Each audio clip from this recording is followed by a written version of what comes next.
Hey Bear. So this, I swear, for your girl to not be editing, I probably need to figure it out because this is like take number 6.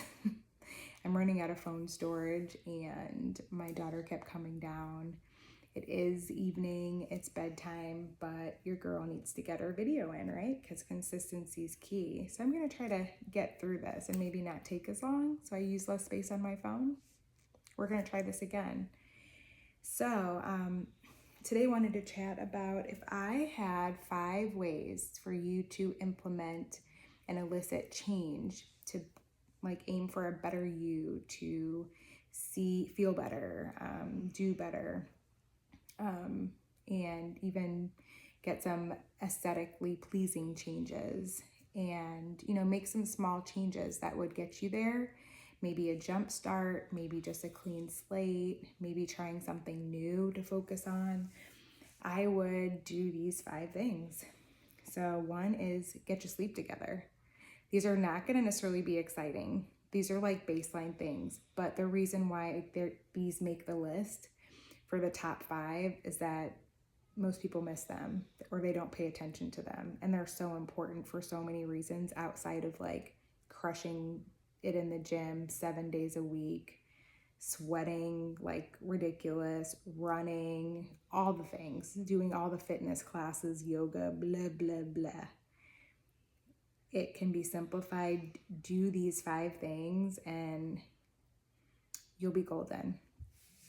At least from my experience and what I know thus far with fitness. So number 1, sleep. Get 7 to 9 hours. You probably don't need 9 hours every night, but it's important to, when your body needs to rest, go ahead and take that extra time to rest. Not necessarily naps in the day. I would focus on sleeping at night.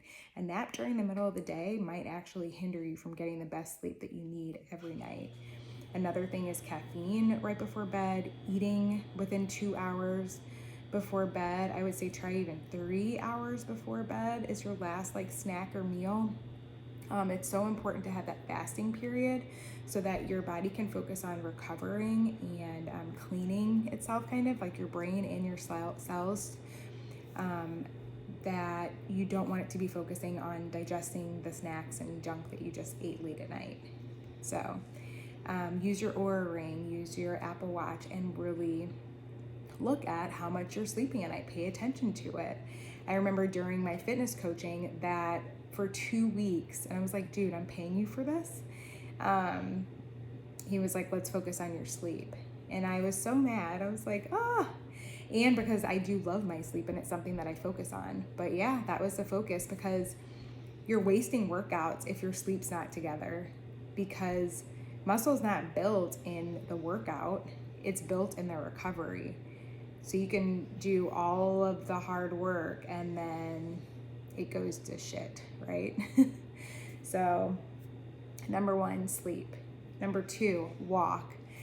Not put on your running shoes, not do all the cardio in the world, the elliptical, the bike, all of that. Yes, they may be fun. You can throw them in there every once in a while, but walking, it's easy, it's low risk. You can do it barefoot. You can walk around the house. You can do a dance party with your kids. Get your steps in. It burns calories at a baseline, and you're not like burning so many calories that you are inciting hunger. And then also your body it is gonna catch up. Say you're doing 7,000 steps, which is the bare minimum. So get your 7,000. But if you're doing 7,000 and you do that for, I don't know, maybe 6 months, maybe you can up it to 8 or 9, right? I know for me, I used to do 10,000. And then during that 15-month journey, I got to a point in a calorie deficit where I was trying to just really cut back and trim some fat and see the muscles like show. That's what it cuts for. And I wanted to add extra cardio. I just walked more. And that helped as opposed to running or more intense cardio. Yeah. Get a walking pad, great investment, and you have no excuses. You can do it while you watch TV, on a meeting, on your phone, what have you. Walking pads are great. The alternative is outside or going to the store, go walk up and down the aisles at a store or a mall. Get your steps in. Number 3, hydrate. I would think that if our bodies are made up of 70% water, shouldn't you be refilling with at least that much each day? I'm boggled when people say, well, I drink my 8 glasses a day. Well, 1, how many ounces are those glasses? 2, are you really, and are you tracking it? I know if you use MyFitnessPal or even in the habit tracker, you can do hydration and really figure out exactly, like, whatever your water bottle is that you use, know how many ounces are in it, and then how many of those you need to drink each day. I would say to get at least half of your weight in ounces of water every day, minimum. If you are very active, you're doing the sauna, you're walking like you should, and lifting, you probably are going to want more naturally by doing all those things. And number 4, protein. So if you, like myself, I understand the point of being like on MyFitnessPal or Chronometer to track everything and weigh all of your food. I get it, but I was just so sick and tired of being on my phone all the time just to track my food. So one of the best things you can do is just track your protein, and then also make that the focus or the number 1 priority in your meal. So eat that first before you eat the potatoes or the rice or the carbohydrates. Carbohydrates are important, but protein comes first. You need to have that every day to rebuild your muscle and to sustain muscle growth. However, fats and carbs are, you can make those up. So throughout like an average, I guess, you'll have some days where you have more fat heavy days and more carb heavy days, but your protein should always be very consistent. So that's why that's a number 1 thing to track. Me personally, what works for me is at least 1 gram of protein per pound of ideal body weight is where you should be at. And that's just going to help you, again, to grow that muscle. And it also satiates. It makes you feel fuller faster. Try eating like a whole 6-ounce chicken breast. Like, it's a lot. Or even a steak or whatever it is. Like, eat all of that and then see if you can, like, how many potatoes and the broccoli and all the other stuff you'll have left. You'll be surprised. Number 5, we made it. I'm gonna kind of rush through this because I don't want my phone to have to do this again. So number 5, lift twice a week. Yes, only 2 times. So dedicate 2 times, and they should be spaced out between at least a day. Minimum 2 days is ideal to have 2 days of rest so that your body can rest and rebuild, but full body. So, and then ideally that would be, there's like 5 major groups that you want to hit. You have your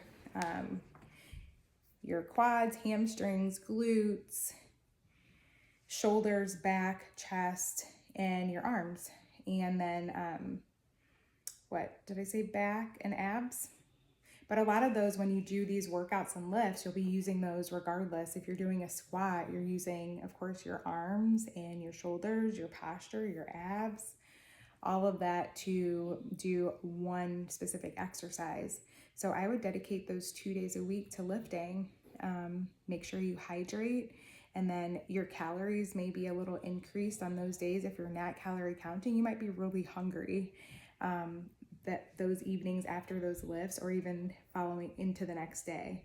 But I think if you stick to those 5 things for months on end, you will definitely see some changes.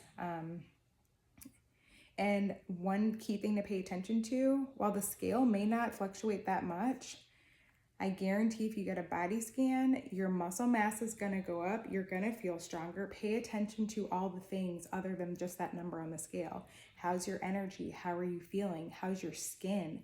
How are you looking? All of those things. So that is what I would do to elicit some change, instead of like, I don't know, all these other crazy things that are out there. But yeah, so try these 5, stick to them. Let me know how it goes for you. If you have any questions about my experience and how these have helped me, leave them in the comments. Like, subscribe, and support your girl. Alrighty, I'll see you tomorrow.